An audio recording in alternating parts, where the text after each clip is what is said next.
Bismillahirrahmanirrahim. Assalamualaikum warahmatullahi wabarakatuh. Bismillahirrahmanirrahim. Alhamdulillahi rabbil alamin. Wassalatu wassalamu ala asrafil anbiya'i wal mursalin Sayyidina wa maulana Muhammadin wa ala alihi wa ashabihi ajma'in. Amma ba'd. Yang Bapak hormati, yang Bapak sayangi, teman-teman kelas 11 agama Madrasah Aliyah Negeri 1 Hulu Sungai Tengah. Nah, kali ini kita akan menyambung pembelajaran kita terkait munasabah Al-Quran. Nah, sebelum Bapak memulai pembelajaran, Bapak mau mohon maaf karena minggu kemarin Bapak tidak bisa melakukan kegiatan pembelajaran seperti biasa karena Bapak harus opname di rumah sakit. Nah, jadi Bapak sekali lagi mohon maaf. Nah, jadi Bapak anggap pertemuan kali ini sama posisinya dengan dua kali pertemuan. Jadi satu kali pertemuan Bapak anggap jadi dua kali pertemuan. Bapak gabungkan semua pelajarannya pada pertemuan kali ini. Dan video kali ini Bapak akan bagi menjadi dua bagian tentang munasabah. Video pertama tentang pengertian dan pembagiannya, yang ketiga terus yang kedua terus penjelasan tentang macam-macamnya. Oke. Pertama kita akan belajar tentang pengertian dari munasabah Al-Quran. Nah, dijelaskan di sini menurut Az-Zarkasi, munasabah adalah suatu hal yang dapat dipahami tatkala dihadapkan kepada akal. Pasti akal itu akan menerimanya.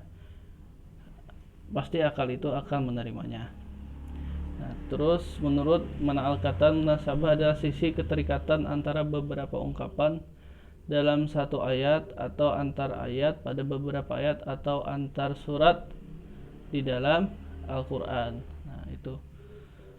Selanjutnya lagi dari Ibnu Arabi, munasabah adalah keterikatan ayat-ayat Al-Quran sehingga seolah-olah merupakan satu ungkapan yang mempunyai kesatuan makna dan keteraturan redaksi. Munasabah merupakan ilmu yang sangat agung. Nah, jadi begitu. Jadi kalau bisa kita simpulkan dari ketiga pendapat tadi, secara ringkasnya mungkin seperti ini. Munasabah itu adalah keterikatan makna yang ada di dalam Al-Quran.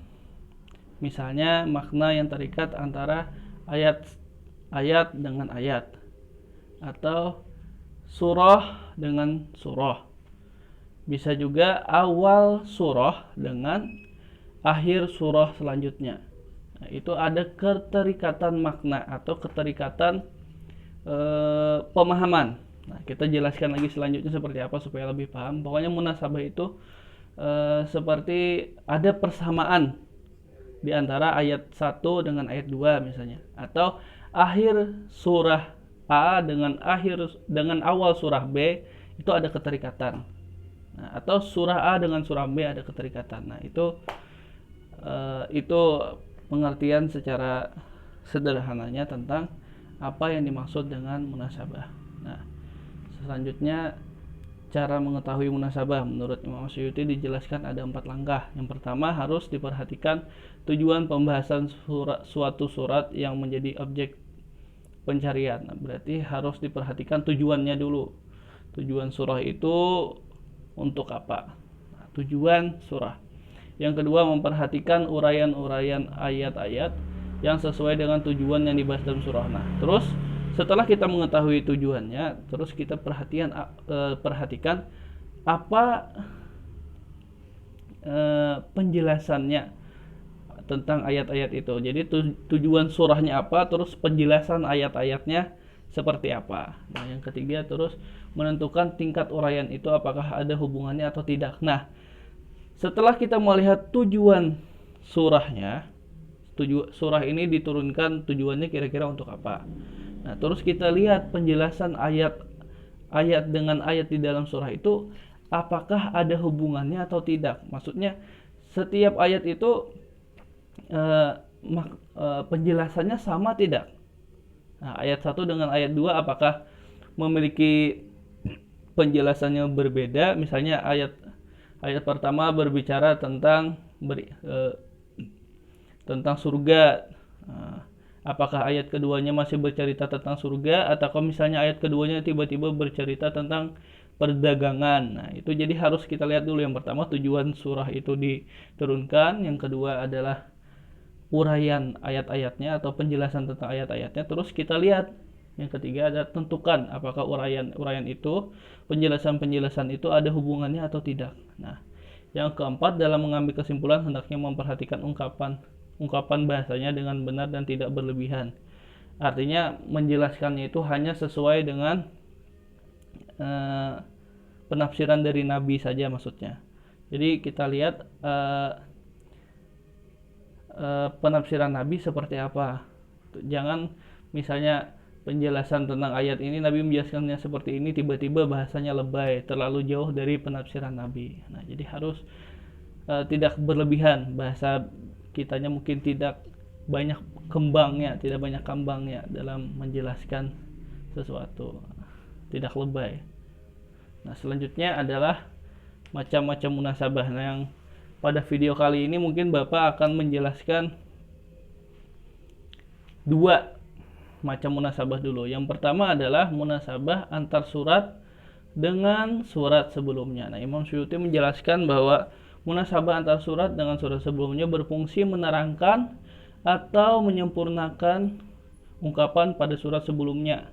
Sebagai contoh, misalnya dalam Quran surah Al-Fatihah ayat kedua ada ungkapan Alhamdulillah. Nah, ungkapan ini berkorelasi dengan surah Al-Baqarah ayat 152 dan 186. Misalnya dalam surah Al-Baqarah ayat 152, fazkuruni azkurukum washkuruli wala takfurun. Karena itu ingatlah kamu kepadaku, niscaya aku ingat pula kepadamu, dan bersyukurlah kepadaku, dan janganlah kamu mengingkari nikmatku. Nah, ayat selanjutnya Quran surah Al-Baqarah ayat 182. Wa idza sa'alaka 'ibadi anni fa inni qarib ujibu da'watad da'i idza da'an falyastajibu li wal yu'minu bi la'allahum yarshudun. Dan apabila hambaku bertanya tentang aku, maka jawablah bahwasanya aku adalah dekat, aku mengabulkan permohonan orang yang berdoa apabila ia memohon kepadaku, maka hendaklah mereka memenuhi segala perintahku, dan hendaklah mereka beriman kepadaku agar mereka selalu berada dalam kebenaran. Nah, jadi Quran surah Al-Fatihah itu letaknya sebelum Quran surah Al-Baqarah nih. Jadi surah Al-Fatihah, surah Al-Baqarah. Quran surah Al-Fatihah ayat pertama berbicara tentang Alhamdulillahirabbil alamin. Nah, segala puji kepada Tuhan sekalian alam. Nah, terus pada surah selanjutnya, surah selanjutnya itu bisa mempunyai makna yang sama atau penjelasan yang sama, yaitu tentang bersyukur kepada Allah. Nah, misalnya pada surah Al-Baqarah ayat 152. Nah, dan pada surah Al-Baqarah ayat 186. Nah, ini adalah munasabah antar surah dengan surah sebelumnya. Jadi surah Al-Baqarah munasabahnya dengan surah Al-Fatihah yang ada sebelumnya. Misalnya surah ayat ke-152 kata Allah, fazkuruni azkurukum washkuruli wala takfurun. Nah, itu ada munasabahnya atau ada hubungannya atau ada korelasi maknanya dengan surah Al-Fatihah, surah sebelumnya. Ya, ini jadi munasabah itu sama seperti penafsiran bil ma'sur, yaitu penafsiran Al-Qur'an dengan Al-Qur'an. Nah, cuman bedanya perbedaan prinsip pemahaman aja.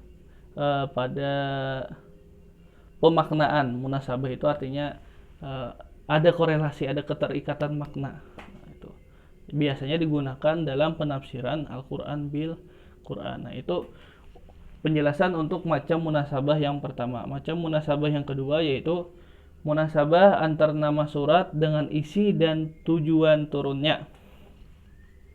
Nah, setiap surat mempunyai tema pembicaraan yang menonjol dan itu tercermin pada namanya masing-masing. Seperti surah Al-Baqarah, surah Yusuf, surah An-Naml, surah Al-Jin, dan lain-lain. Nah, ini munasabah yang kedua. Nah, ini sedikit lebih mudah dipahami. Nah, munasabah antar nama surat dengan isi dan tujuannya. Jadi, nama suratnya itu ada korelasinya atau ada hubungan maknanya dengan isi yang menonjol pada isi surah itu. Misalnya surah Al-Baqarah. Al-Baqarah artinya adalah sapi. Kenapa dinamakan seperti itu? Nah, karena di dalam surah itu misalnya diceritakan tentang Al-Baqarah, seekor sapi yang diminta oleh Nabi Musa. Nah, dulu jadi ketika zaman Nabi Musa itu ada seorang yang meninggal. Seorang yang meninggal. Nah, orang yang meninggal ini tidak diketahui siapa yang membunuhnya. Akhirnya mereka para umatnya Nabi Musa bertanya kepada Nabi Musa bagaimana cara mengetahuinya. Nah, bagaimana cara untuk mengetahui siapa pembunuh ini? Lalu Nabi Musa bertanya kepada Allah. Nah, terus disuruh oleh Allah untuk mencari sapi. Dengan sapi itu terus ada yang di dalam tafsir itu ada yang menceritakan bahwa dari bagian sapi itu setelah dia disembelih diambil kaki belakang sebelah kirinya untuk dihantamkan kepada mayat itu. Setelah disentuhkan atau dipukulkan kepada mayat itu, setelah dipukulkan mayat itu akan berbicara siapakah yang membunuhnya. Nah, banyak cerita seperti ini, kita semua sudah maklum lah, sudah mengerti lah. Ada ceritanya orang Bani Israel itu kalau bahasa Badawainya nitil, mucil, disuruh mencari sapi, bertanya sapinya warna apa, bentuknya seperti apa, segala macam, pokoknya nitil.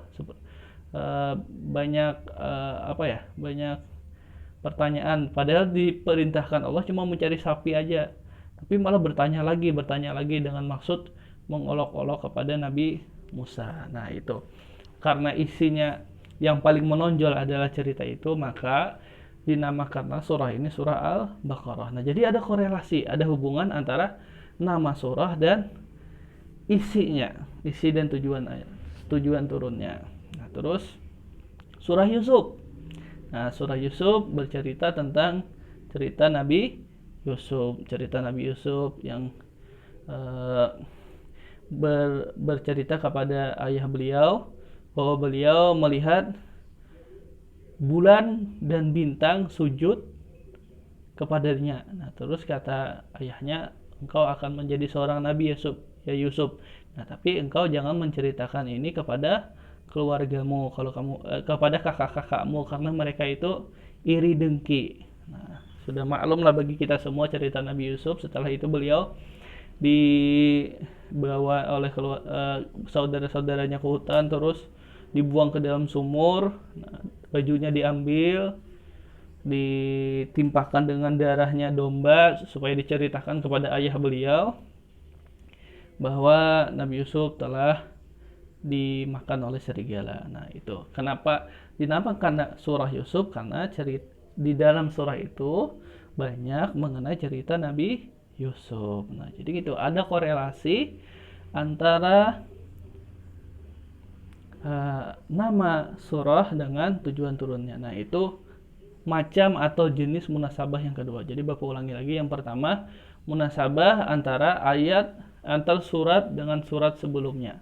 Surah Al-Baqarah dengan surah Al-Fatihah. Contohnya surah Al-Baqarah ayat 152 dan 186 ada korelasinya dengan surah sebelumnya, yaitu surah Al-Fatihah ayat pertama. Nah, selanjutnya adalah munasabah antar nama surat dengan isi dan tujuan turunannya. Jadi seperti itu, simple. Munasabah itu artinya ada hubungan, ada kalau bahasa keren sekarang tuh klik di hati. Nah, ada koneksi antara ayat dengan ayat, antar surah dengan surah, antara nama surah dengan isinya. Nah, seperti itu. Itulah yang dimaksud dengan munasabah. Nah, pada video kali ini Bapak akhiri dulu, cukup sampai di sini.